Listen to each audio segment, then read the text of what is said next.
Marami ngayon ang nagalit kay Fiang sa mga Jar Fiang supporters or sa mga Jar Fiang fans dahil hindi ito nabanggit kahapon.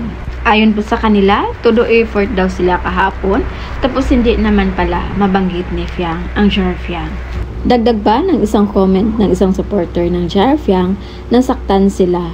Anong gusto nilang maging reaksyon namin? Maging masaya?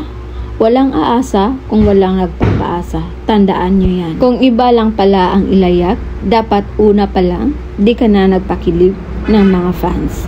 Kaya agad namang dumipinsa ang mga supporters ng JM Fiang at natawa sila sa walang aasa kung walang nagpapaasa.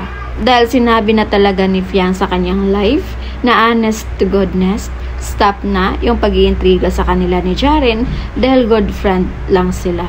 Hindi siya yung nagpapaasa, kundi yung mga admin ng Jar Fiang. Lalong-lalo na si Kiwi. Kaya napatanong tuloy yung mga supporters ng JM Fiang kung ano ba ang pinaglalaban nila.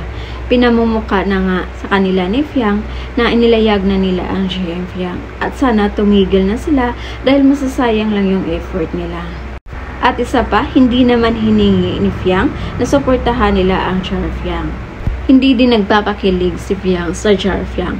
Yung mga tao lang na mga supporters ng Jar Fiang ang nag-edit ng video or mga picture nila ni Fiang. At sa totoo lang, dilulo lang talaga yung mga supporters ng JM Fiang. Dahil kahit konting interaction lang ng dalawa, may meaning agad sa kanila. Ang hindi lang maintindihan ng lahat kung bakit kay Fiang lang sila galit. Si Jaren nga, ni isang word sa about Jar Fiang, wala kang marinig.